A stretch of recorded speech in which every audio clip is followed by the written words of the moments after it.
राधे राधे, जय श्री कृष्णा। आज हम सुनेंगे कामदा एकादशी की कथा। ऋषि ने कामदा एकादशी का व्रत का प्रताप बताया और ललिता से इस व्रत को करने को कहा। ललिता ने ऋषि के बताए अनुसार शुक्ल पक्ष की कामदा एकादशी का व्रत रखा। चैत्र शुक्ल पक्ष में कामदा एकादशी का व्रत किया जाता है। इसका महत्व भगवान श्री कृष्ण ने युधिष्ठिर को सुनाया था। चैत्र नवरात्रि के बाद यह एकादशी मनाई जाती है। इस साल एकादशी का व्रत 29 मार्च को रखा जाएगा। ऐसा कहा जाता है कि जो इस एकादशी का व्रत करता है उसके सभी पाप नष्ट हो जाते हैं। यह एकादशी बहुत पुण्यमय है।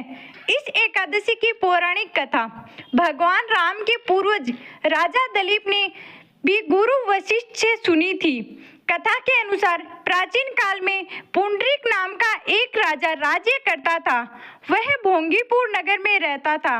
राजा प्रजा के लिए कोई भी काम नहीं करता और किसी भी तरह प्रजा का ध्यान नहीं रखता था। वह हर वक्त भोग विलाप में डूबा रहता। उसके ही राज्य में एक पति पत्नी रहते थे जिनका नाम ललित और ललिता था। दोनों आपस में सच्चा प्यार करते थे। ललित राजा के यहाँ संगीत सुनाता। एक दिन राजा की सभा में ललित संगीत सुना रहा था। तभी उसका ध्यान अपनी पत्नी की ओर चला गया और उसका स्वर बिगड़ गया। इसे देखकर राजा पुंडरीक का क्रोध 7वें आसमान पर पहुंच गया। राजा इतना क्रोधित हुआ कि उसने क्रोध में आकर ललित को राक्षस बनने का श्राप दे दिया। राजा के श्राप से ललित मांस खाने वाला राक्षस बन गया। अपने पति का ये हाल देखकर ललिता बहुत दुखी हुई। पति को ठीक करने के लिए हर किसी से उपाय पूछती रही। ललिता का पति भयंकर मुख वाला, विकराल आंखों और देखने मात्र से डरा देने वाला लग रहा था। ललिता अपने पति के विकराल आकृति देखकर मन ही मन बहुत चिंतित हुई। भारी दुख से कष्ट पाने लगी। वह रोती हुई घने जंगल में पति के पीछे पीछे घूमने लगी। वन में उसे एक सुंदर आश्रम दिखा। ललिता शीघ्र ही साथ वहां गई और मुनि को प्रणाम करके उनके सामने खड़ी हुई। मुनि बड़े दयालु थे। उस दुखी को देखकर वे इस प्रकार बोले, तुम कौन हो, कहाँ से आई हो?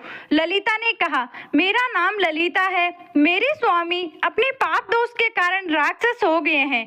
उनकी यह अवस्था देखकर मुझे चैन नहीं है। इस समय मेरा जो कर्तव्य है वह बताइए, जिसके पुण्य द्वारा मेरे पति राक्षस भाव से छुटकारा पा जाए, उसका उपदेश दे कीजिए। ऋषि बोले, इस समय चैत्र माह के शुक्ल पक्ष की कामदा नामक एकादशी तिथि है, जो सब पापों को हरने वाली है। इस व्रत का जो पुण्य है उसे अपने स्वामी को दे डालो। पुण्य देने भर क्षण भर में ही उसके श्राप का दोष दूर हो जाएगा। मुनि का यह वचन सुनकर ललिता को बड़ा हर्ष हुआ। उसने एकादशी को उपवास करके द्वादशी के दिन उन ब्रह्म ऋषि के समीप ही भगवान वासुदेव से अपने पति के उद्धार के लिए यह वचन कहा, मैंने जो यह कामदा एकादशी का व्रत किया है उसके पुण्य के प्रभाव से मेरे पति का राक्षस भाव दूर हो जाए। वशिष्ठ जी ने बताया कि ललिता के इतना कहते ही ललित का पाप दूर हो गया। अब उसको अच्छा रूप मिल गया। उसका राक्षस रूप चला गया। इसके बाद ललिता भी राक्षस योनि से बाहर आ गई। वे दोनों पति पत्नी कामदा के प्रभाव से पहले ही अपेक्षा भी अधिक और सुंदर हो गए। सभी को एकादशी के व्रत का पालन करना चाहिए। कामदा एकादशी ब्रह्म हत्या आदि पापों को, पिशाच तत्व आदि दोषों का भी नाश करने वाली है। इसके पढ़ने और सुनने से वाजपेयी यज्ञ का फल मिलता है।